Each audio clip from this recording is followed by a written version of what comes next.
Hello. You connected. What did they do? Yes, so she got back, and it was very helpful, so.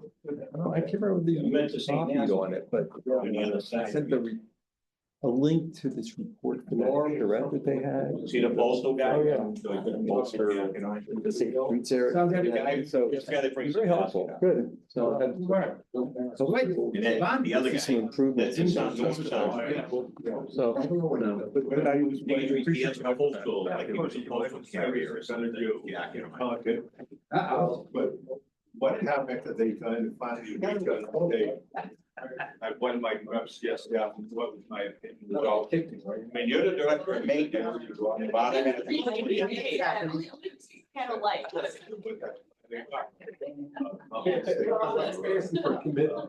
I have no problem. He's hiring architects. Because I was saying. He was talking about form. Zach, can you get us some water? Because how it's too expensive for them. Zach does it all. They're still in the map system. I don't think they install them anymore, do they? Well. I think. But they gotta maintain it, they rent a lot of places. That is that. House is not. So you give me the heads up when you're ready. Yeah, I'm not even close. Okay. Chris. I always call too late. But it turned out. Hello, Mr. Chairman. Fred, Who wants to do it first? Yours. All right. It's up to you. Would be. Richard, Oh, better than average now. Eric, hearing Peter. All right. Saw Dan. How you doing? Put yourself. Manchester. Peter, Warm up playing soccer and basketball. Norm, are you kidding them at all? Oh, that's. Yeah. Whatever your problem is. Unable to get you. Actually, the other Having one. technical issues getting on. Here. She didn't want me to think. I think that's.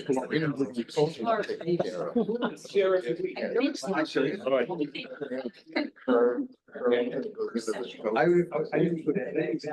You didn't know. I just. You know, if you leave it alone. Yeah, Things happen. I thought I would. And Yeah.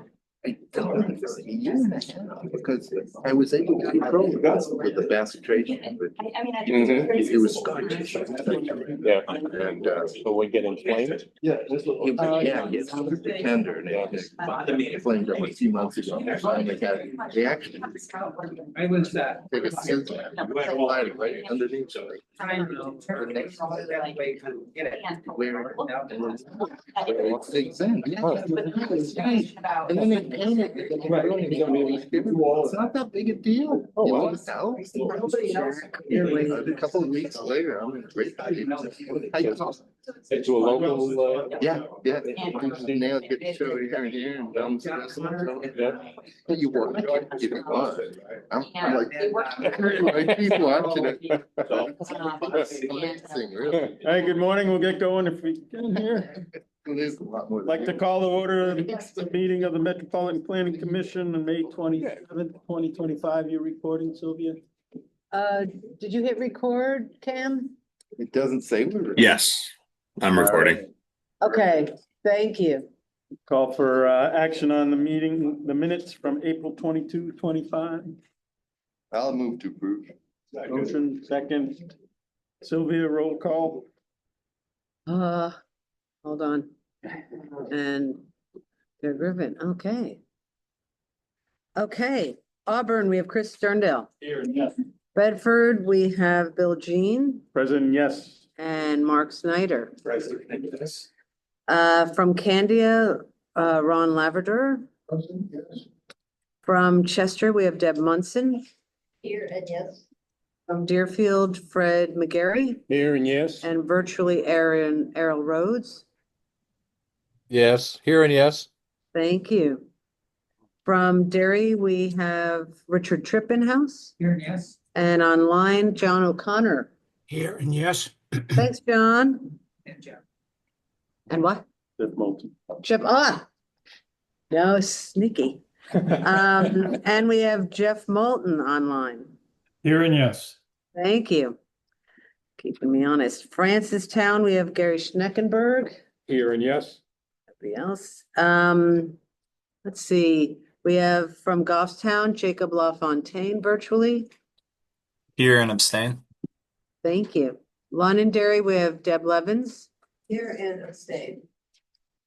And we had Art Rug earlier, but he had to go to the dentist. Manchester, we have Peter Capano, Here and yes. Ray Clement, Here and yes. Dan O'Neill, Here and yes. Eliza Augusta, Here and here. and Kevin Shepherd. Here and yes. From New Boston, we have Ellen Campbell. Here and yes. And from Wyndham, we have Peter Griffin. Here and yes. And from DOT, we have Lucy St. John. Perfect. Thank you. Okay. All right, on to new business. We have a Safe Streets for All action plan. So action is to adopt this plan, and Adam will be presenting, as well as scribing for us today. Thank you, Adam. Zach, will you see if Nicole can join us? Wanted her to be here.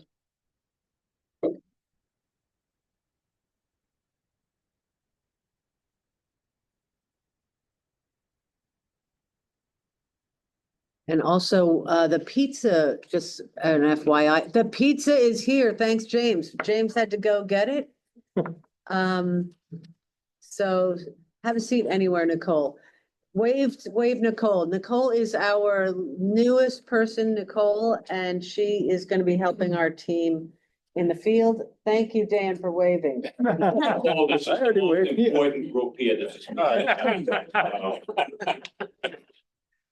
I asked Nicole to join just because, one, I want her to say hello, but also so she can understand what one of our commission meetings is like.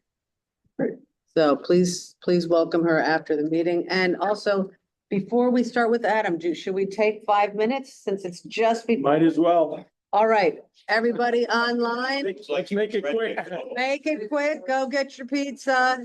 And there's also salad and gluten-free brownies. Brownies. Work on it, like, the Hibernian, and then we said. Yeah. Kevin, Peter. It was amazing. So the course has done work on it. It's. Oh, you're right. There's also salad. Yeah. By the church. I got it. Kate said, yeah, Kate said that's a big deal.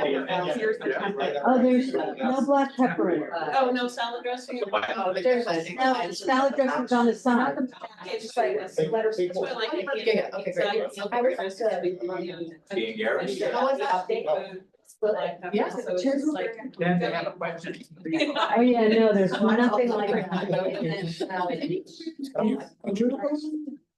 And then.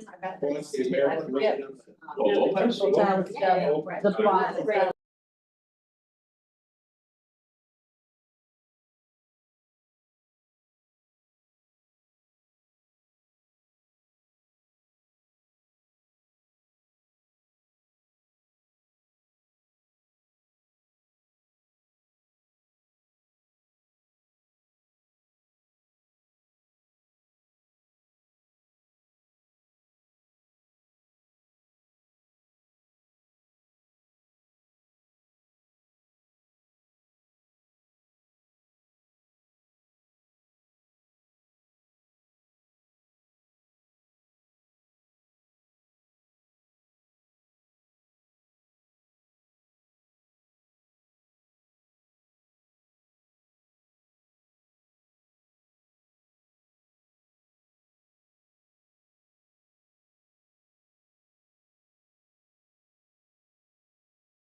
If we could, just to refresh, Adam, Safe Streets for All. Our action, we're looking to adopt the action plan that Adam's presenting this morning. Thank you. All right, thank you, everyone. This topic may look familiar to you because it was presented on last month by Frank from VHB. That was a very high-level overview, so wanted to give a few highlights into the details of the report before asking for your adoption. So starting with the timeline, as you may know, this project has been ongoing for almost 2 years now from the time Rockingham Planning Commission was awarded the planning grant in summer of 2023. They hired VHB as the consultant to do the action plan in the fall of 23. There are actually 4 action plans, one for each of the MPO regions, as you can see here: Stratford, Rockingham, Nashua, and Southern. Work on the action plan began winter of 24, and there was a significant outreach element to this plan, which took place in the second half of last year. The action plan was, excuse me, drafted just this spring and released a few weeks ago. A link to the plan was included in your information for this meeting. Today's meeting will plan to adopt the plan, and then on June 26th, deadline for implementation grant applications. So a big part of the plan was the data analysis. So I picked out a few charts to show you from the plan today. Data that was analyzed came from 2018 to 2022, fatal, serious injury, and minor injury crashes, both from the NHDMV management system, as well as the FARS, which is a federal database.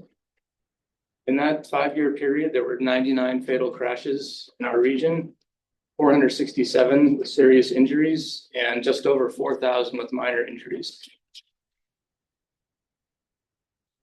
So this is a hotspot map. The one on the left is all SNHPC communities. You can see Manchester is the local point of that. And since Manchester had the vast majority of crashes, they also did a second map, taking out Manchester to see where the next highest levels are, which was Derry, Londonderry, and then behind that was Hooksett, Bedford, and Windham. What we have here is bicycle and pedestrian crashes.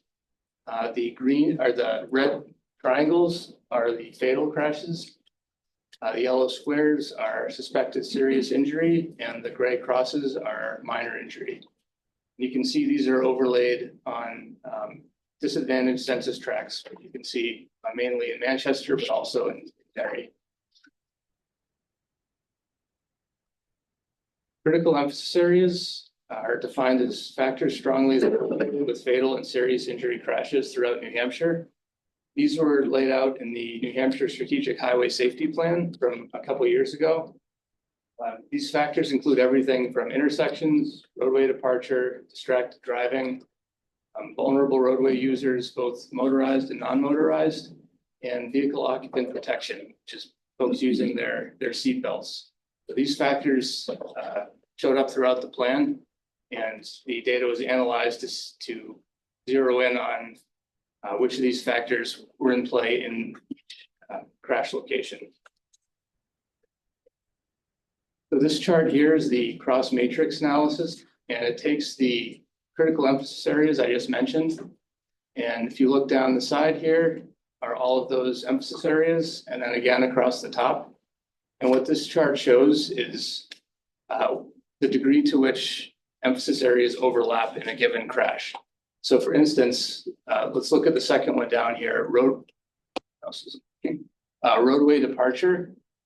If we follow that line across, the factor that overlaps the most with roadway departure crashes is impaired driving. So in roadway departure crashes, 27% of them also involved impaired driving. Looking down farther, we see occupant protection about halfway down the red row. That's overlaps with many factors, as you might expect. Folks who aren't wearing their seat belts. Impaired driving is the highest overlap, followed by speeding, intersection crashes, and distracted driving.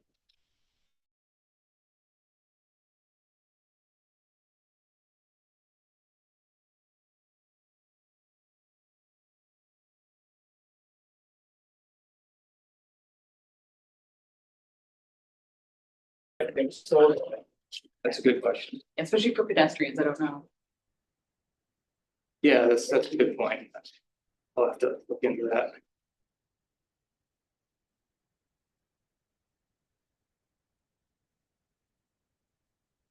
So another analysis they did was the high injury network, which is defined as a small subset of roads where a high proportion of fatal, serious, and minor injury crashes occur.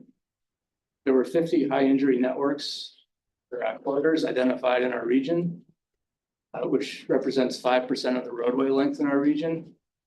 On this 5% of the roadway network, though, were 34% of crashes, 1,477 crashes out of about 4,300 plotted throughout the region. 25 of these corridors were within a transportation disadvantaged census tract, most of which were in Manchester. And I included a few examples here: Union, Maple, Lake, and South Main.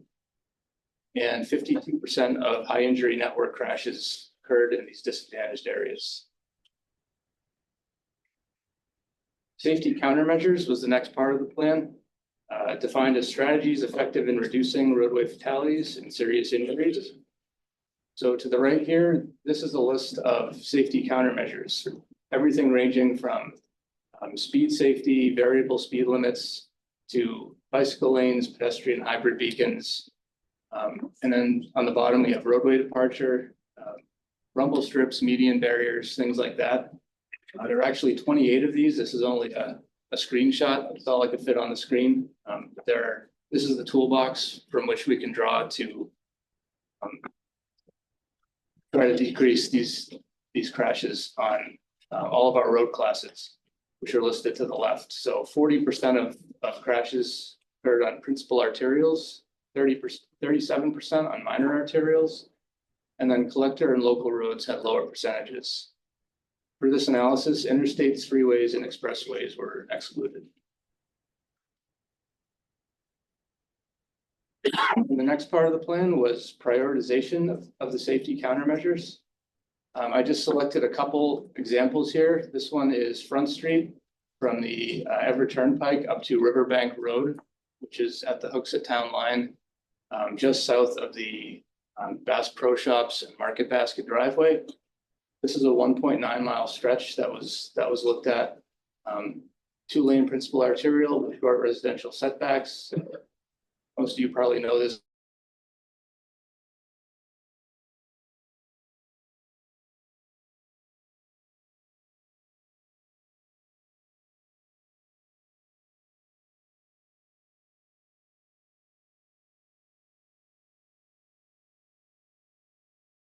To Litchfield Road, 4.6 miles.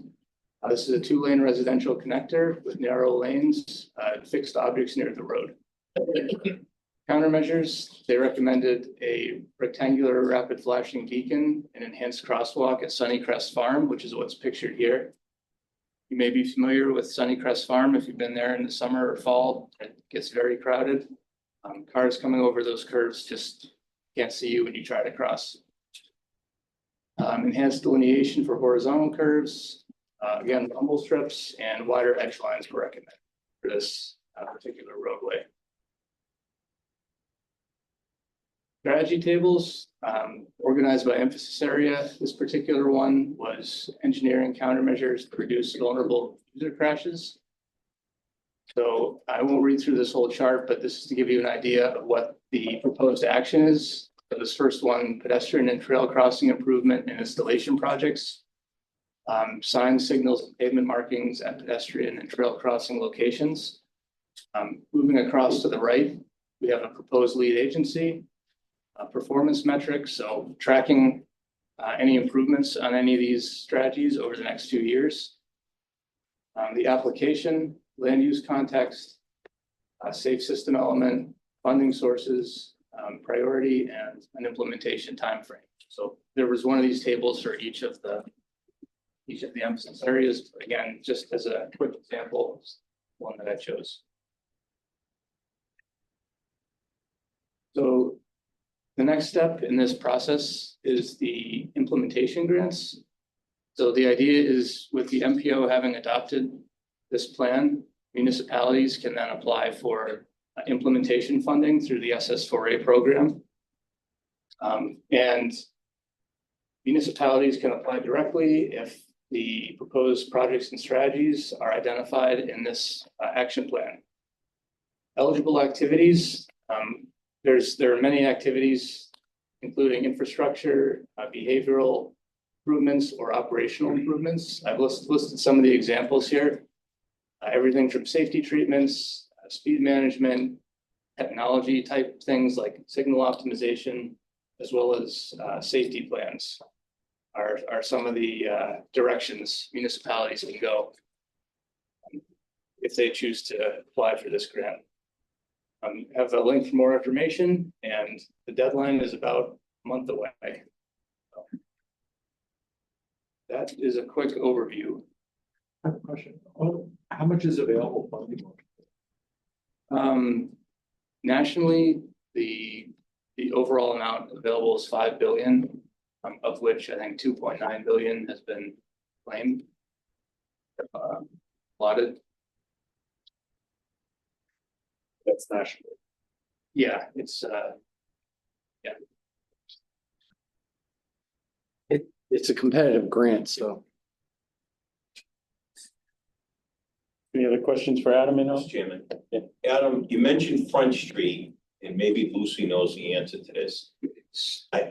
Some of it is in some agreement with DOT, New Hampshire DOT. It just came up that they actually control the lights at the intersection of Front Street.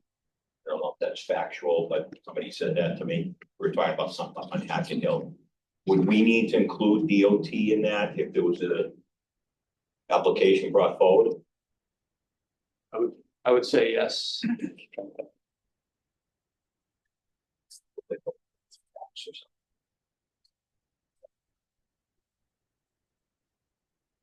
Take that question back. But the city's applying, and obviously working coordination with the state agency, so. Answer that question. The former Public Works Director thinks from the Community College North is in an attack with New Hampshire DOT. Contact. Urban contact. Yeah. Yeah, it is. Correct. Any other questions in-house? This is gonna be put online, the presentation, Yes. within a week. Well, the action plan is available too, right? Adam? The Yes, full plan, that's been available. currently. And I believe, Adam, you sent it already out, or? I've sent it to A link to it was included in the Package. staff report. But I think also yeah, to, to planners and DPW directors. Perfect. yeah, Thank you. did that last week. Any questions from the virtual audience? So each town is aware of what their issue is and what they could apply for.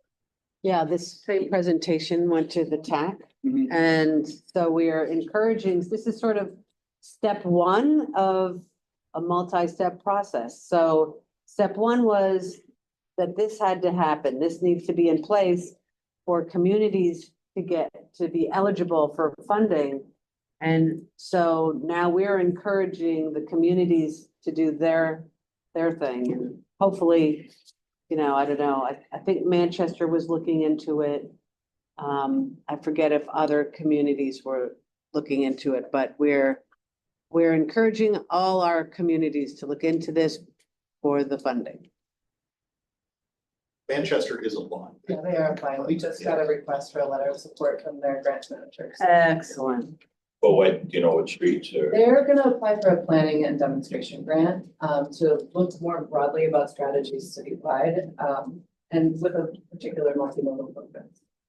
It's a city multimodal transportation. Who's lead for the city on that? Kathleen Pellisier, grants coordinator in the office.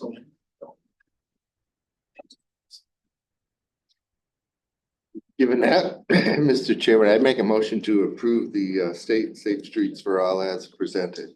Motion second, Fred, all in favor? Aye. Any opposed? Passes. Great, thanks, Adam. Thank you. Next up is item for information only. It's the overview of tip amendment number 1, and that's Nate. You're up on that one. All right. Well, I know you've all been waiting for this. It's been so long. Never ends. Never ending tip. Exciting tip. New exciting, new and improved.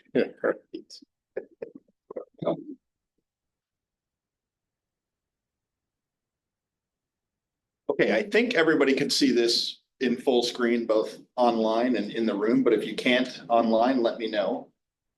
But you should be, looks good on our end. Looks good. All right. So you may recall, we just recently adopted the tip amendment, or the fiscal 25 to 28 tip, but we're already into amendment number 1. No rest for us. We charge forward. As a reminder, I showed this as, yes, I've seen this slide before. I show it every time. We are talking about the tip today, not to be confused with the 10-year plan or the Metropolitan Transportation Plan. We're talking about the TIP, the TIP, the Transportation Improvement Plan. And that is the first 4 years essentially of the 10-year plan. Those projects that are closest to construction, the farthest along, so in our case, the first 4 years now are fiscal 25 to 28. So that's what we're talking about today. The only projects we're talking about today have funding programmed between fiscal 25 and 28. You are seeing a sneak preview today. We have not released tip amendment number 1 yet. We are still preparing it. It will be in your packets for next month's meeting when we will hold a public hearing at the June 24th MPO meeting. So you're seeing a sneak preview today. We will be releasing it on Monday, June 9th. We will hold a 10-day public comment period until Friday, June 20th, and then we'll hold a public meeting at our next MPO meeting on June 24th to consider adoption of tip amendment number 1. But today, we're going to walk through everything you will see in tip amendment number 1. And most of what you're going to see in tip amendment number 1 are statewide projects and programs. There isn't a whole lot specific to, locally managed projects or local focused projects. A lot of what you're going to see in our region in tip amendment number 1 are statewide programs. There's one project in Ware we'll talk about in a few minutes. The first of those statewide projects appearing as a new project in the tip is the Tier 3 and 4 resurfacing program. This is a state managed program to resurface Tier 3 and 4 roads. Tier 3 and 4 is a designation specific to New Hampshire DOT. It's not legislative class like class 1, 2, 3, 4, and 5. It's different than that. It's different than federal functional classification. It's DOT's own classification of roads. Tier 3 and 4 roads tend to be, kind of fall into the category largely of minor arterial roads, or even in some cases unnumbered state roads that aren't, numbered highways, but are, kind of lower than the tier 1 and 2s, which are interstates and principal arterials and major arterials. A lot of the tier 3 and 4 program is funded by state betterment funding. However, there is some federal surface transportation block grant funding that is being added to that program to supplement the work that will be happening on tier 3 and 4 roads. And because of the inclusion of that federal funding, it needs to be included and explicitly listed in the TIP. So we are adding it as a new project in the TIP because of the inclusion of that STVG funding. Statewide 4R projects. 4R is an old term. Let me see if resurfacing, restoration, rehabilitation, and reconstruction, I believe, are the 4Rs. This happens on national highway system roads, largely the interstate system and principal arterial roads. It's a state-led effort to do work on those major roads. The state is proposing to retain the funding that is currently programmed in for engineering and right-of-way in fiscal 26 and remove the fiscal 27 and 28 PE and right-of-way funding that's programmed. This is based on their current project development schedule. This is completely a state-managed effort on those major national highway system roads. And so based on what they anticipate their needs are, they don't anticipate a need for PE or right-of-way funding beyond 26 for this particular project. Another statewide effort, this is the implementation of advanced digital construction management systems. New Hampshire was awarded a federal discretionary grant to implement this advanced digital construction management systems, or ADCMS. And so we are reflecting that as a new project in the TIP. I believe it's programmed for $4 million. I'd have to check my reference based on the amount that was awarded as a federal discretionary award. What are advanced digital construction management systems? I will admit I'm not an expert in this. I know in general it is about eliminating paper from the construction management portion of a construction project.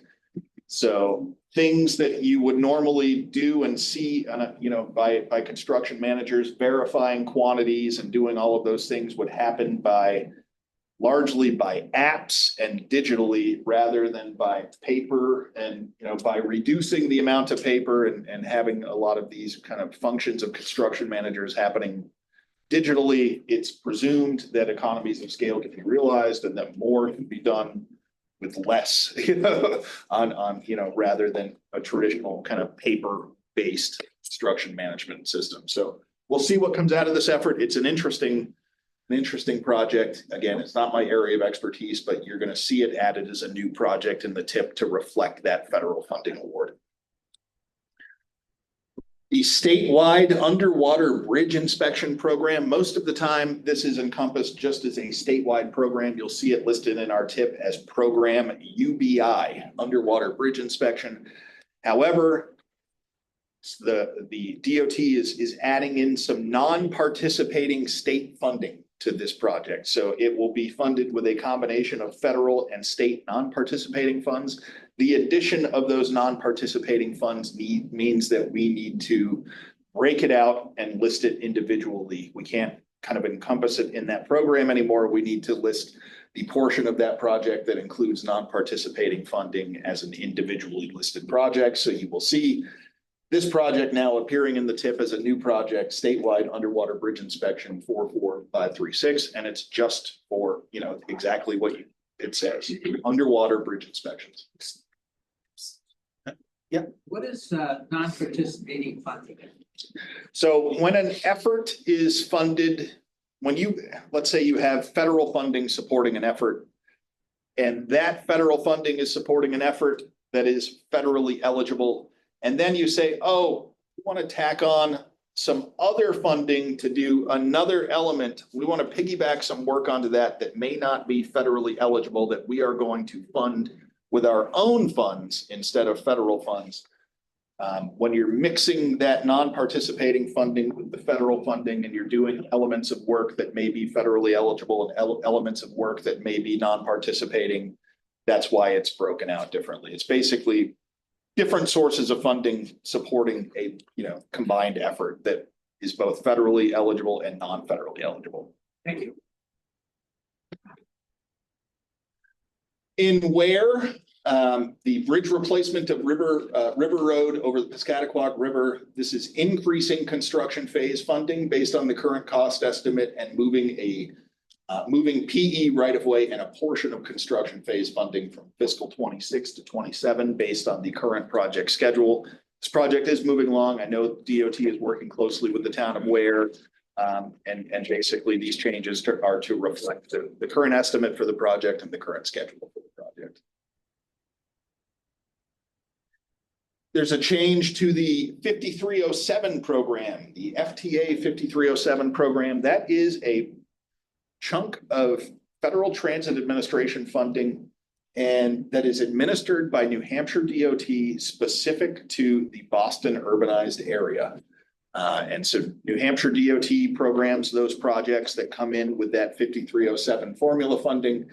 This is a scope only change. So the scope, there's no change to the funding amount or the timeline or anything like that. The scope of work is being changed from FTA 5307 apportioned funds for DOT program projects only to operating capital preventative maintenance, capital ADA, and administration for NHDOT program projects.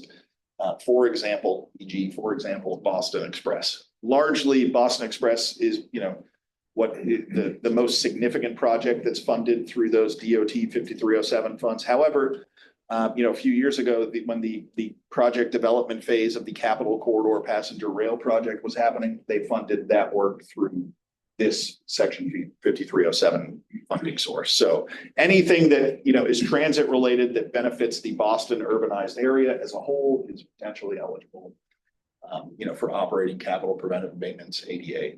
So Nate, is the scope increasing or decreasing? They're just being more specific about what they're intending to fund with that.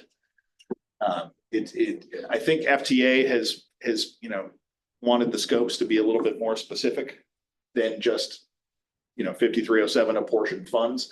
So they're being more specific by saying the types of things that they would be funding are operating capital preventative maintenance, capital ADA and admin for projects in the Boston urbanized area. And they're doing the same thing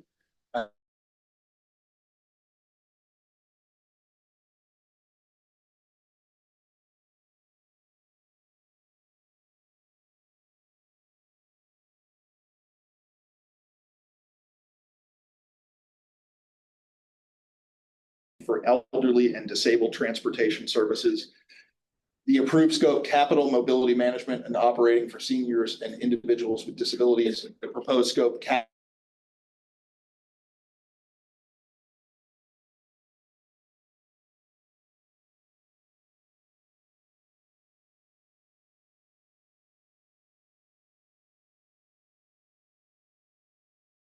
the individual regional coordinating councils around the state. And we actually serve in that function here. This is the Region 8 Coordinating Council, and we serve that function. They purchase service from the regional coordinating councils, who then purchase service from, in our case, Manchester Transit Authority, Easter Seals, Rockingham Nutrition, Meals on Wheels.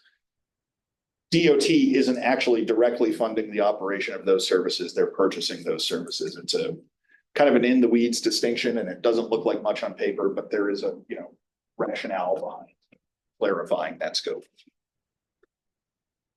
MTA 5310 funding. This is the Manchester Transit Authority's section 5310 funding. So this is elderly and disabled transportation funding that flows through the Nashua urbanized area. And the Nashua urbanized area, if you recall, includes Derry, Londonderry, a little piece of Auburn, a little piece of Chester. That is part of the CART service area that Manchester Transit Authority oversees. And so for that reason, Manchester Transit Authority gets a certain amount of 5310 funding directly from the Nashua urbanized area, because that is a large urban area. And the scope is changing a little bit. Funding for seniors and disabilities, annual FTA 5310 apportionment to that same more specific scope of work, capital, operating, administration, and mobility management for CARTs, seniors, and individuals with disabilities. Same kind of concept, being a more specific with the types of things that would be funded with that funding. That is it. This was a kind of an inside baseball, in the weeds set of project amendments. Hopefully I explained, reasonably plain language what's happening with some of these, but if there are any questions, I'm happy to take them. Otherwise, you will see amendment number 1 with all of these project changes in your packet for next month's meeting, and we will hold a public hearing then. Chairman, one. Any questions for Nick? There was a term used for a long time, bridge scour. Yep. What's the difference between bridge scour and underwater bridge inspection? Bridge scour could be something identified through an underwater bridge inspection. So bridge scour is like when you have elements of the substructure of the bridge that are in the water, and over time the material under those things are getting washed away or eroded. That's the actual scour effect. Okay. So they will be looking for scour through underwater bridge inspections. So that underwater bridge inspection is always done ahead of a bridge scour assessment. Yeah, they're doing that assessment as Okay. part of the underwater bridge inspection, yeah. And there have been some notable scour cases around the state. Anything else for Nate? Anybody online? Virtually? Thanks, Nate. Next item up is Regional 8 RCC ridership update, and that is an informational only from Ben Eber. Ben?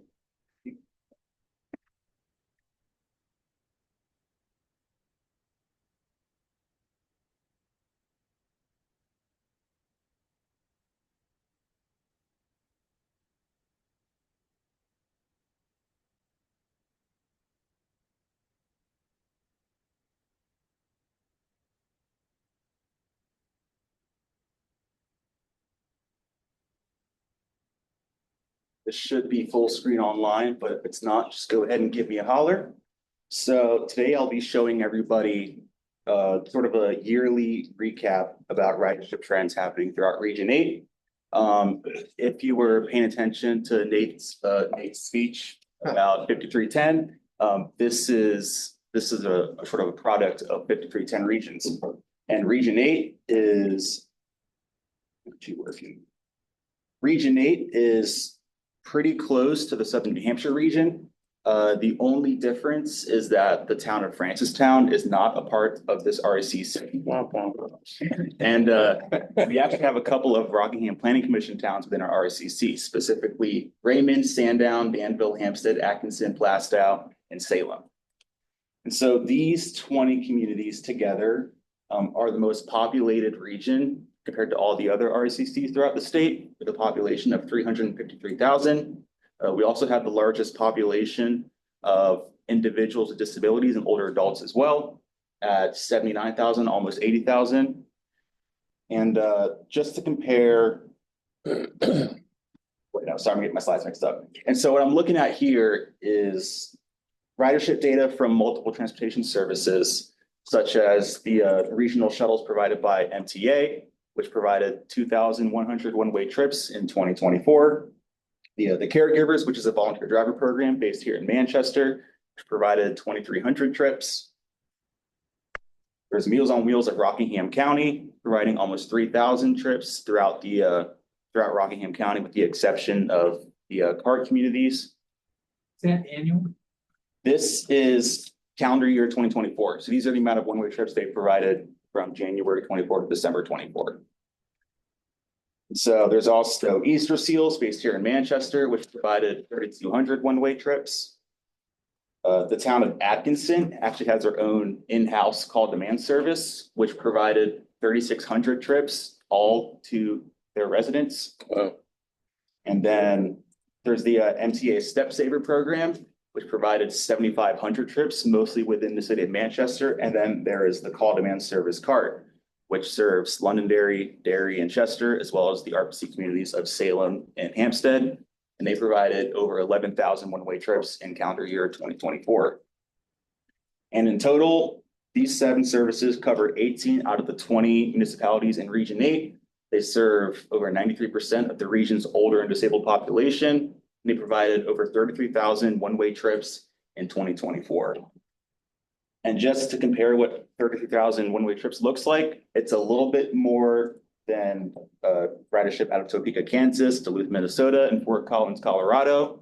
And it's just a little under ridership in Arlington, Texas, Tallahassee, Florida, and Charleston, South Carolina. These numbers are, of course, ridership data for call demand services. And there's a little asterisk here I should put for our region, because I'm also looping in our ADA paratransit service, the Step Saver, as well as our volunteer driver program, Caregivers. Usually they don't get included with call demand services, but since at a baseline level, if you ignore all the federal jargon and stuff, they essentially kind of do the same thing. Call it even a ride, and they come and pick you up depending on their schedule and availability. And there's a bunch of other providers in the region that aren't highlighted in this report just because I didn't get their numbers, but it's worth mentioning them. There is the volunteer driver programs of the Greater Salem Caregivers, Future Insight, and Community Caregivers of Greater Derry, as well as Ready Rides. There's Meals on Wheels of Hillsborough County, based right here in Manchester. And then, of course, there's services run out of individual towns, such as the town of Sandown operating their own volunteer driver program, as well as the town of Wyndham with their Wyndham Senior Van operated out of the Recreation Department. And so we're looking at all 33,000 one-way trips from 2024 from the providers of Atkinson Elder Services, Caregivers, Easter Seals, Manchester Transit Authority, and Meals on Wheels of Rockingham County. The data specifically looks at the town that people were picked up in, the specific location people were picked up at, as well as the specific town and location people were dropped off at, as well as the purpose of their trip. And I broke down the trip purposes into 8 categories. There was medical trips, so just going to visit the doctor, eye appointments, cancer treatment, dialysis, pharmacy runs, all are considered medical appointments. There's shopping, which is primarily for grocery stores, but also just general shopping purposes. Employment, people getting rides to work, of course. Social and recreation, so people visiting their family, their friends, going to senior centers, volunteering, or going to the library. Personal needs and errands, so people who just have to go to the bank or the DMV or go get haircuts and everything else like that. There's food excluding grocery shopping. This category exists because, as I mentioned, we have data from Meals on Wheels of Rockingham County. They provided trips to people to their meal sites in Plastow. So people were getting rides to Plastow to have to dine in with a bunch of other people throughout the community. So it's not the same as going to the grocery store, they're still getting food. That's why I thought it was important to make that differentiation in this. So the people that deliver food to individual homes, that's not included? That's not included in this, no. So this is people getting. Then where does like going to church fit in? That would be under recreation, social and recreation. And then education, people going to school and daycare, then other miscellaneous, which is basically just trips that weren't defined or just trips classified as return home trips. And so when we look at this data, I mainly focus on trips that went to a non-residential destination. This is because when providers would give me their data, it would say someone that lives in, let's say, Auburn, took a trip to Manchester for a medical appointment, that would be a medical trip. When they did a return trip, so when they go from Manchester back to Auburn to go home, that was also considered a medical trip because they're returning from a medical appointment. But if I were to use all that data as one, you would see like 200 medical trips to Auburn, which doesn't make sense because what major hospital in Auburn is taking 200 medical trips to it? It doesn't have one. That's people coming from the Catholic Medical Center, Dartmouth-Hitchcock, et cetera. So that's why this focuses on trips to non-residential destinations. So just the store, hospital, post office, church, and the bank, while excluding residential destinations like people's private home, assisted living facilities, and apartment buildings. And you'll notice that I included mixed use centers in this data, and that's because there's no real way of knowing if someone is going to the mixed use address to go home or to go to a store or a business on the first floor. So it seems fair to me to include that within this data. So the next part of this presentation, I'll sort of do a macro level overview of each SNHPC community, showing where people in that town are traveling to. So for the town of Bedford, the majority of trips were going to places within Bedford, as well as the city of Manchester, as well as a handful of trips going down to Nashua, up to Hooksett, and over to Derry. Candia had 26 trips, with the majority of people going over to Manchester, as well as a handful going the other way to Exeter, as well as trips to Hooksett and Raymond. Chester had 103 trips, with the vast majority going to Londonderry.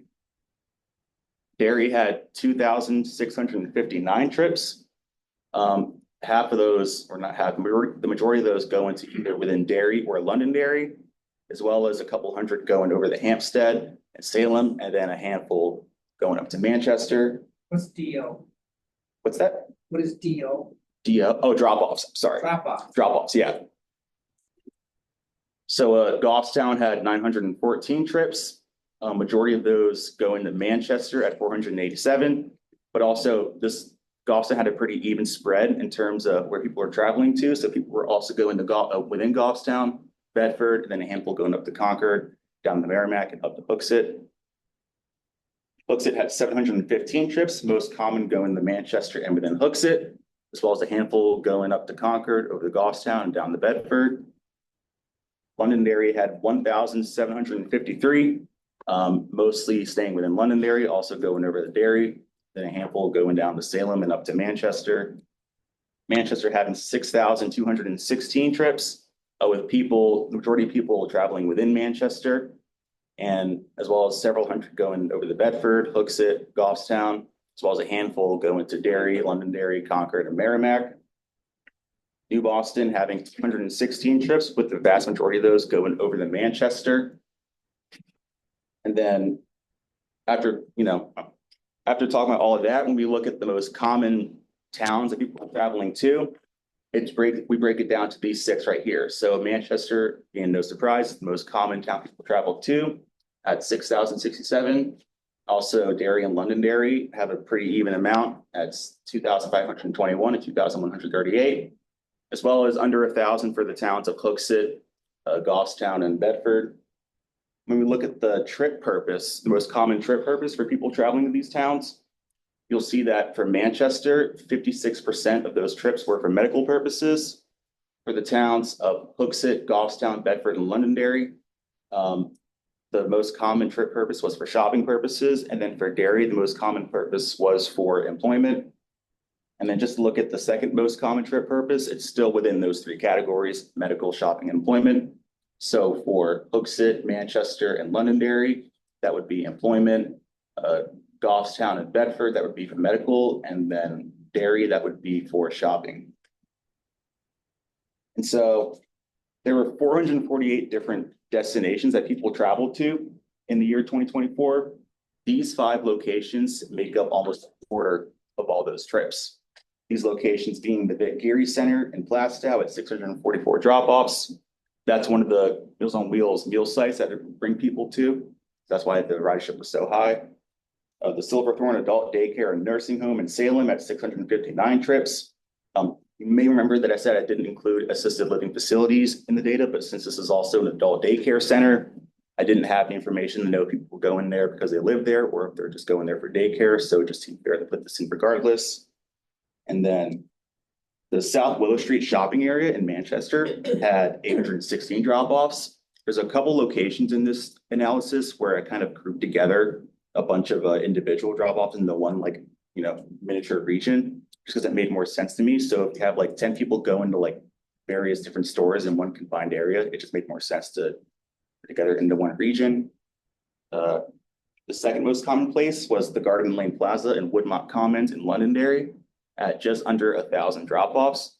Mostly people go into the market basket there, but also the other stores there and the Derry Medical Center building there as well for medical appointments. And the most common destination was the Brady Sullivan Tower here in Manchester, mostly because of the dialysis center that's run out of that building. So people are going there for dialysis 3 times a week. Say again? Dialysis. Dialysis. Okay. Yep.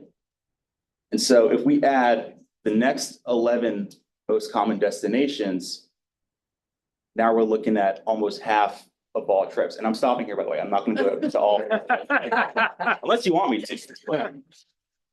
But so just to quickly go through these, this includes the Market Basket and the Walmart in Hooksett, the Londonderry Senior Center, the Hannafords in Goffstown, the Market Basket in Bedford, downtown Derry, so the downtown village area, the mixed use area in Derry. The Hanover Street Plaza in Manchester, also I think it's called the East Side Plaza. There's a Hannaford's and a dialysis center out of there, so that's why the ridership was so high. The South Plastow shopping area, I actually learned that there's the Merrimack Valley Transit System has a bus stop up there. So it actually has a bus connection down to Massachusetts, which I did not know until last week. The Walmart in Derry, the Dartmouth Hitchcock Medical Center in Manchester, the dialysis center in Londonderry, and then downtown Manchester, which is just the section of Elm Street from Bridge Street to the SNU Arena and the immediate area around that as well. So the main purpose of this report was 3 reasons. It's to identify and strategize ways to address gaps in service throughout the region. So we'll see that some towns had a lot of activity in it, a lot of people getting picked up in it, but other towns did not. And we can see that in this report, like the towns of Ware, New Boston did, but Ware and Deerfield, we saw that they didn't have a lot of ridership out of it. But we actually, the RCC has been working with other RCCs to bring transportation into those communities. So in partnership with the Region 10 RCC, that Seacoast, we were able to bring a volunteer driver program over to the town of Ware to provide them, not Ware, Deerfield, to provide them transportation.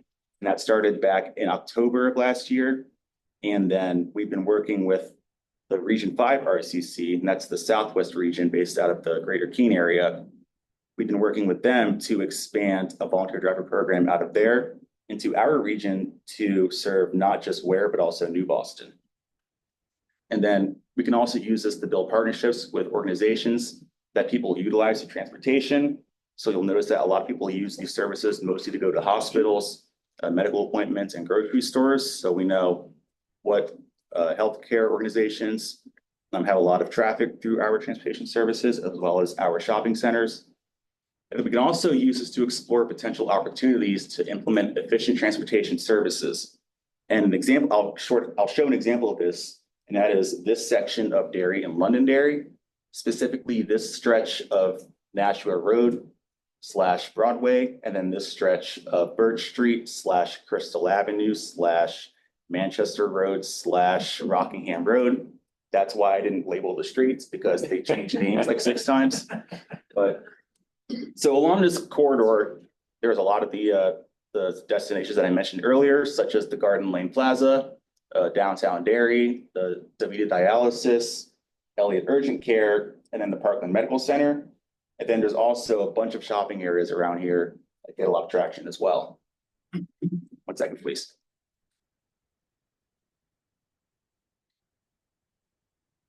So along this route, it had a total of 2,584 drop-offs, which makes up 15% of all trips throughout that region that went to non-residential destinations. So out of all of those, I think it was 17,000 trips, 15% of those happened right in this area. We can even take this a step further and look at a couple of offshoots from this little corridor, such as the Fairways Apartments, the Nutfield Heights, Franklin Village, Derry Medical Center on Shenandoah Road, the Derry Country Club Estates, as well as the Walmart in Derry. So this is about 13.8 miles one way, this stretch of road. And this is 4,701 drop-offs, which is 14% of all destinations, including residential spots. So out of 33,000 trips that I mentioned at the beginning of this presentation, 14% are all consolidated in this area. And so we can look at this and have discussions about ways that we could bring efficient transportation to this area. Since this is a 13.8 mile one-way route, I figured it'd be worth comparing this to the town of Salem, which runs a shopper shuttle in a similar fashion that I just demonstrated in the previous slide. It runs 3.5 hours on Mondays, Wednesdays, and Fridays. Its route is about 9.9 miles, and their ridership for calendar year 2024 was 1,853, or 154 per month. And what's important about this is that if you were to bring a sort of new service or like a shopper shuttle service to this area, you're alleviating the burden on the services in that area, so they can bring rides to people outside of this. So people in Chester, people in the rural and suburban spots of Londonderry and Derry, also people in the RPC communities of Salem and Hampstead, all of which would benefit if there was a shuttle brought to this area, now that we have data to make such decisions. And this is all hypotheticals, by the way. I'm not. So who funds the Salem shopper shuttle? The town of, not the town, well, yes, the town of Salem, and also CART, which is based out of MTA. So Salem puts in a 20% match, and CART funds the other 80% to run that shuttle in the town of Salem. The town of Salem has always been appreciative of this shuttle, and they've always been willing to put forth money, in fact, even more money, to increase ridership and service hours. Yes.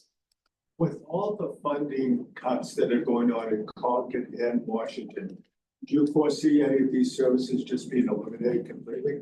What I can say is that, so CART is based out of MTA, right? And what I've heard from MTA is that there is no anticipation for federal funding cuts up until September of this year. Also, they actually might be seeing a little increase in funding actually, but I've seen nothing that indicates that there will be a cut in funding and a cut in service for all the things I've mentioned here.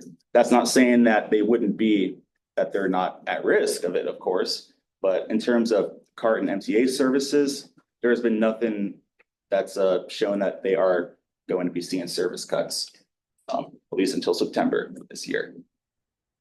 Thank you. Yep. Ben, Yes. can you go back to an early slide that listed all the service providers? One of Yes. the first slides.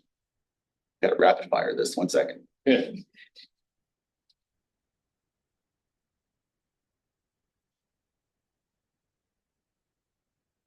Here we go. These What's ones, the difference between MTA Step Saver and regional shuttles? so the regional shuttles, there's a regional shuttle for Hooksett, Goffstown, and New Boston. And so how those work is that the towns purchase those services. So any resident in those towns can call MTA and have a shuttle come to them, pick them up, and take them where they need to go, given a defined service area, mostly Manchester and Bedford. The MTA Step Saver is it's primarily based in Manchester, but it also goes out to surrounding towns. But how Step Saver works is that you have your typical like Manchester bus network, all the bus lines and stuff. If someone is unable to use the bus due to mobility issues, due to a disability, they can call MTA, and if they're within 3/4 of a mile from any existing bus line, then they will send out a bus to come pick them up that has like wheelchair ramps and lifts and all the things that can provide them rides. It's required under the Americans with Disabilities Act for MTA to provide such service because they receive federal funding. So, Just follow-up question. Period of time, and I think they still do it with the MTA as part of their regular transit service, provide service up to Dartmouth, Hitchcock, or other medical providers. They do. But also one point might have been Bedford heading out on that retail strip. I don't know if that's still continued. Yeah. South Wall Street. Those numbers are not in this. yeah, I should mention that the MTA fixed route buses, like normal buses that run their daily lines, those are not included in this because you can't, well, these are all providers that come from our regional coordinating council. Okay. MTA comes to our council to use for their regional services like CART, the New Boston, Hooksett, and Goffstown shuttles. But the MTA fixed line service does not get funded through the RCC. Okay. And that's why they're not included in this. Thank you. Yep. And so do these organizations work together? Yes. Example, CART and caregivers. My wife and I do caregivers. She does more rides. I do bus show, but so if someone can't get a ride through caregivers, can they call CART or do they talk to each other like this? They don't. So everyone here does come to the table with the RCC. If someone calls CART and they can't provide the rides, CART won't then like call like Easter Seals, for example. But they do work in unison to help connect people with the right services that could help them out based on their needs. You could say I'm kind of the middleman for that because a lot of times they just send someone to me, call me because it's my job to know all these services. So yeah, everyone here does come to the table and is in communication with each other. So they know what each other Yeah, can do. yeah, it's why you don't see like Meals on Wheels of Rockingham County and CART like overlapping in terms of service area. Because if you were to do that, then you have a duplication of services and it's less efficient and creates all this confusion. So that's why, even though you have multiple providers in this presentation, they all serve different spots of the region with any sort of overlap being only for like eligibility reasons. Follow up on your answer to Danny's question. Step Saver will go get someone who is within, I thought you said 3/4 of a mile or something, but are they taking them to that bus line? Or are they No. taking them to any destination? So if the pickup and drop off spot are both within 3/4 of a mile from a bus line, then they will just take them from like where they need to go. What does the 3/4 of a mile have to do with anything? That's what's required under the American Utilities Act. That's what's federally required by them. If you're a mile and a half? You're not? Nope. Oh, look, Not obligated. I don't get the logic. I think, the idea is that it's based on the fixed route, so the same service you're getting on the fixed route. Right, and to equalize that, but if there's no fixed route near you, then you wouldn't, if you live in a town where there's no fixed routes, Then it's a whole nother. then that's why I think service. these other services come in. So they're willing to go off course for small. Yeah, it's Yeah. a separate service Yes. specifically for that. Yes, that's. Yeah, but it's supposed to basically bring it up to the same level as a fixed route, so if I can walk to the bus station and go from here to here, and someone else can't, they still get the same service that I do. That's my understanding of how it works. Thanks. Well, thank you, Ben. Yep, I'll just give this a quick wrap up. There's a more detailed report of this coming soon. I'm aiming for the end of June, but hopefully more mid-month of June to get this pushed out.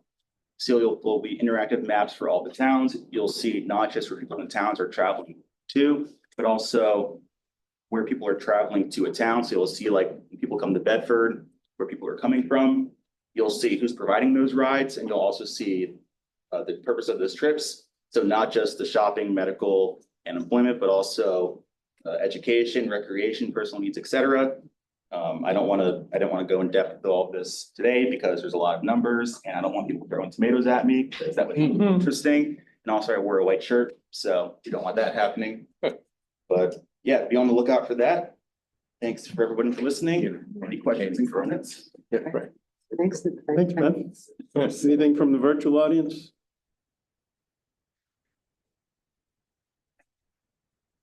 All right, Sylvia, any other business that we need to bring forward to MPO? No, we're good. Lucy has a question. I just had one thing to bring forward. The DOT has opened the public comment period on the draft in 108 programmatic agreement, which deals with how we're going to do the storage and sorts of many transportation projects. Don't include that, but this is an agreement that basically allows you to do that. I can share that with the information.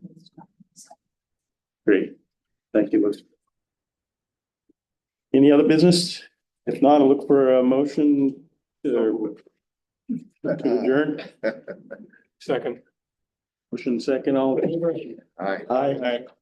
All right, thank you. We'll take a breath and transition to the Southern New Hampshire Planning Commission.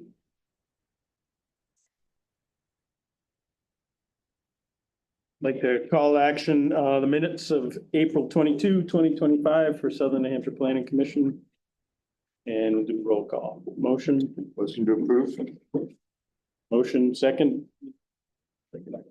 Ray second. Roll call, Sylvia. All right, Auburn, Chris, Here.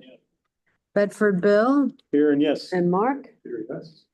Candy, Ron, Yes. Chester, Deb, Here. Deerfield, Fred, Here and yes. Errol still on? Yeah. President, yes. Thank you, Errol. Derry, Richard, Here, yes. and online, we still have Jeff and John. Here and yes. Thank you. Francistown, Gary, Yes. is Jacob, yes, from Goffstown, Jacob still online? President abstain. Thank you. From Londonderry, we have Deb. I don't know who the phone number is there. Let's see, Manchester, Peter, Here and yes. Raymond, Dan, Yes. Eliza, Kevin, and New Boston, Ellen, Yes. Wyndham, Peter. Have I missed anyone? Not sure the phone number. Would you mind letting us know who you are and what community you represent, or 8275, last four numbers. I think if it's *6, you can unmute yourself. Or not. Bar. All right. AI. All right, next item on the. Hey, it's Linda Kuhnhart. I'm learning to become technologically advanced. Learning is the key word here, but I so anyway, I've been here, but I couldn't figure out how to vote. So now I know it's star 6. So thanks for this talk. Okay, excellent. Right. So happy. Look at you go. All right, under next item on the agenda, new business, a 5-year CEDS process and themes with Suzanne. Yeah, I'm just here to do an introduction. Oh, okay. To make sure that we're sharing screens properly. Cam, can you let us know if you can see that full screen? I don't see it in full screen yet. It looks like it's loading. I think it's a pretty high res, so we'll give it a second. Wait for it. Let's double check this again. Hold on. So if I do share, Of course. share, here we go. Oh wait, hold on. I messed up. Do that one, share it. Get a video. So how about now? Do you see it in PowerPoint form? It never comes. Or do you see any screen sharing, Cam? No, I don't. It still looks like you're about to share it Oh, weird. from my Okay. view. I don't know if anyone else online Let's sees try anything again. different. Okay, let's try again. So let's stop. I'm going to stop share and Well, reshare. while Suzanne is having some technical difficulties, so we all know Linda Moore O'Brien is retiring. Yeah. So, one, if you'd like to come in and, sign a card, I don't have one today, but I'm gonna get one, or you can send your own card. I am taking donations for a Lowe's gift card, so when she moves, she can go to Lowe's, because we all know what that's like moving. Also, for our June meeting, we'll have cake and celebrate with her, so. When is she actually leaving? What is her last day? Her last day here is the last day in June. Yeah, there will be claw marks on her arm yeah. But we are lucky to have, you'll also be introduced to new staff. That's we're getting Aloyo Yen, and she's joining us next week. So she'll be shadowing Linda, and you'll get to meet her also in June. So that's a quick announcement. All right, now. Cam, please tell me we're sharing. It's still the same screen. Maybe John O'Connor, Air Roads. Do you see it full screen or? To duplicate your. Oh. No, I see a full screen with the points off to the side. Yeah. Well, at least Thank that's you. something. Yeah, I mean, we Okay. can still see it pretty clearly, Suzanne, so. Okay, sorry about that, Jen. What you want to do here is display settings, duplicate slideshow. Okay. You should be able to- How about now? Perfect. There we go. Oh, we did it. Oh, man. All right, team effort here. So I'm really pleased to introduce a guest speaker today. Jen Kimball is with the Regional Economic Development Center. And she has been working on a big project to finalize the Southern New Hampshire region's 5-year comprehensive economic development strategy, also known as the CEDS. She is an expert in this field. She's been working in this area for 15 years or so. She has a lot of great information to share. I will note that the CEDS that she's working on only covers a portion of our region, but you'll see a lot of themes that'll echo and reflect things we've been already talking about around the regional comprehensive plan update. So really thrilled to pass it over to you, Jen. Sorry for the technical difficulties, but excited to hear from her. Oh, but you were right. See, a good thing I printed Yeah, my I notes know. off. I don't get to see. I did all this technical stuff to get my notes on here, but let's see if I can do this correctly. So hello, and thank you for having me here today. My name is Jen Kimball. I work for REDC as a CEDS planner, and I'm going to share with you a little bit of work that we've been doing on some economic development and public engagement, some of which overlaps with some of the Planning Commission's regions. All right, so I practiced this many times, but now I have paper. So I am so glad that I asked about that. So let me see. All right. So who is REDC? The Regional Economic Development Center is a nonprofit alternative lender. We provide advertising, funding, and support to new and existing companies in New Hampshire that have challenges accessing traditional financing. We were established in 1994 as a regional nonprofit, a development corporation that served Rockingham County. And in the past several years, we've added staff, technical assistance, and a multitude of lending and grant products. Where are you located? Where are you located? So we're located in Raymond, New Hampshire. Yeah. So here you can see a map of the two regions. REDC is all the way over to the coast. And then on the other side, you can see that's the Southern New Hampshire Planning Commission region. So REDC is an economic development corporation, and Southern New Hampshire is a planning commission, two different organizations, two different purposes. The REDC region is comprised of the 37 towns and cities in Rockingham County, plus 5 communities in Eastern Hillsborough in the Nashua area. We intersect with Southern New Hampshire planning as shown on the map with those communities that are circled in red. And then the communities that are in blue are part of the Capital Regional Development Council, and the one in green there is part of Monadnock CEDC.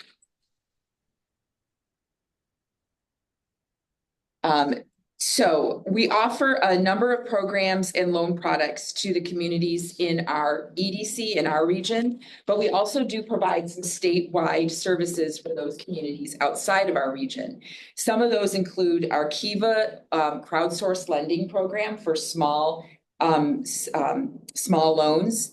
with 0%. I am not a loan person, but there's like no interest and things like that. There's the New American Loan Fund, our Brownfields program, and our brand new Building Groups Home Fund. We also work very closely with our partners at Capital Regional Development Council and Monadnock Economic Development Corporation. So if someone either contacts us and it's outside our region, we'll make sure you get to the right person, or sometimes we'll even work if there's something that they can't handle that they then will refer you to us. What do you mean by crowdsource? So it's, I can sort of explain it. So what it is it's kind of like, what are those like GoFundMe and stuff like that, but it's an actual worldwide loan program. And you can go onto the Kiva website, for example, and you could donate as little as $25 to a project around the world. And then what happens is, but there's many steps to this. I'm really abbreviating it. But then what happens is then those people, if they get funded, and it's only up to 15,000 maximum. And if once they get funded, then they pay back the people who donated them. So unlike GoFundMe, you actually will get the money back. So, and I do have, Suzanne has brochures that if you have more questions, you can talk to our loan people, because I am not a loan person. I am a CEDS person. So what is the CEDS? As Suzanne said, it's the Comprehensive Economic Development Strategy. It's an economic master plan for our region, and it outlines economic development, a vision, priority areas, goals, and projects in a region. We develop one every 5 years per federal requirement, and we have annual updates. The last CEDS was completed in 2020, so we are currently working on the next 5-year CEDS, which will be for 2025 through 2029. So a little bit more about what's in a CEDS. The first action is to create a strategy committee that is broad-based representation of the major economic interests and communities in our region. Next, we gather demographic and economic data to provide the background to conditions of the region. We also work very closely with our RPCs to gather some of that information. After that, we engage the public and stakeholders, and we analyze to analyze the economic development issues. Using this information that we've gathered, we then develop goals for our region. We also develop an action plan, and we solicit priority projects that will help achieve the goals. And then finally, we create performance measures and an evaluation framework to monitor the progress of the CEDS goals. So today I'm going to focus a little bit on that public engagement and visioning process. But here's an overall view. We've been working on the 5-year CEDS since the fall. We've had 3 strategy committee meetings as well as 3 public workshops. And we are currently in the comment period. Well, we will shortly, as of this afternoon, be in the comment period for the CEDS draft. That's just a little timeline. So visioning. One of the most critical pieces of a CEDS is public engagement. Our EDC does this through our visioning workshops. In January, we hired the Consensus Building Institute to help us with public engagement and SWOT analysis. We have worked with them for the past, this will be the 3rd CEDS that they helped us with, so 15 years now. The objective of the workshops is to gather community input. We target economic development professionals, municipal leaders and volunteers, business owners, and residents in the region. We held 3 workshops. 1 was in the morning in Nashua and 2 were in the evening. And we had a total of 52 participants. Additionally, CBI held some one-on-one interviews with different economic development professionals. And we also had a survey that was open to the public. At these events, we captured the public's ideas for the future of our region. This word cloud here highlights some of the most common words and themes that we heard at these events. We used all the input to create a vision for our region. This vision is very all-encompassing. The vision for Southern New Hampshire is a region that's rich in opportunity for all ages with diverse business climate, a commitment to preserving our cultural, natural, and historical resources, a strong local identity, and convenient access to major thoroughfares and cities.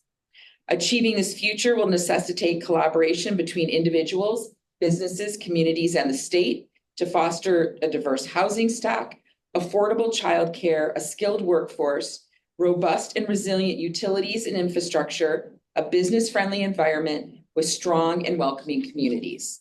So as Suzanne mentioned, you all are doing a similar process right now, and I'm sure a lot of these themes resonate. So for those of you who are not familiar with SWOT analysis, it's a tool that's used to suss out your strengths, weaknesses, opportunities, and threats for a region. It gives us information on where our region is at currently and help us figure out where we want to go or where we need to go to reach that vision. So the following slides share just a few of the strengths, weaknesses, opportunities, and threats that we received based on public input and targeted input that we heard. So some of the strengths included proximity to urban centers and outdoor natural spaces, that New Hampshire has a business-friendly environment, that we have great community colleges and also a strong sense of community, and we have access to a lot of various cultural and historical amenities. Some of the weaknesses is the lack of housing at all price points, but especially workforce housing, aging and inadequate infrastructure, understaffed public services, inadequate public transportation, which talks about what you were just talking about, and the high cost of higher education.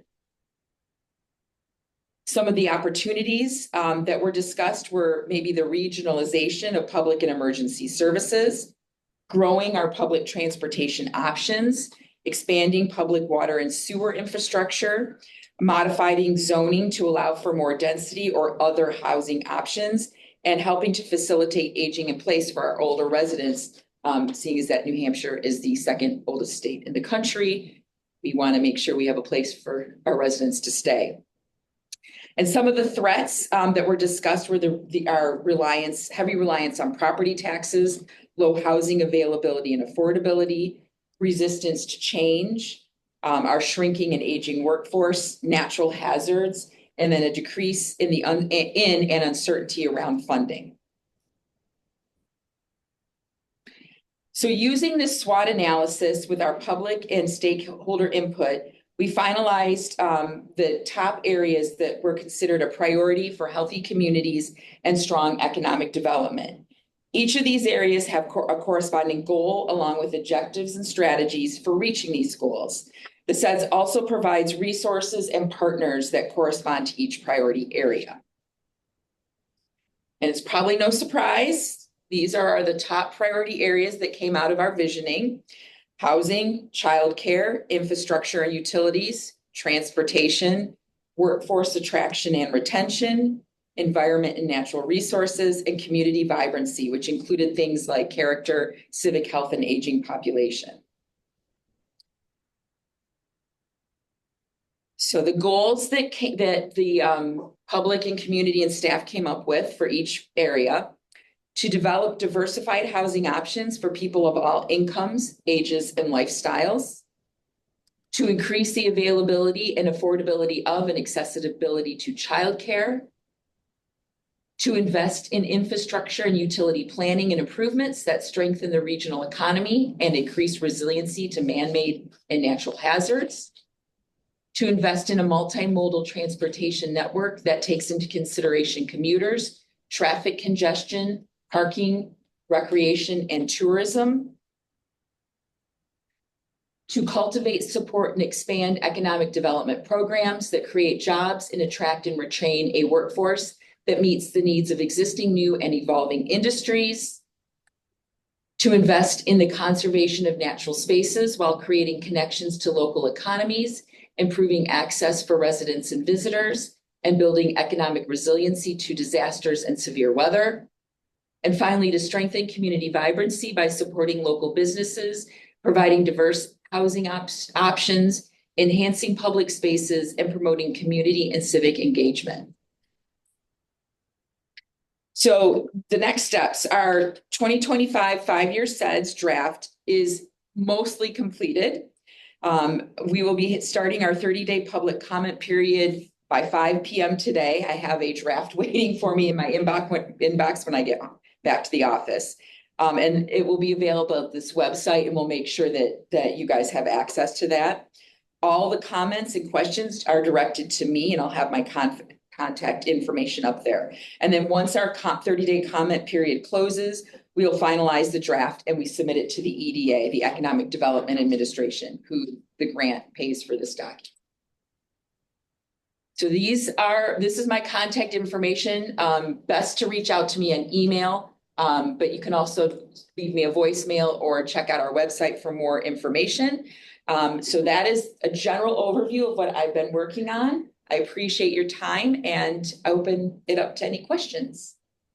Jen, is this presentation available online now? The presentation is not, but Suzanne has a copy of it and can make it available.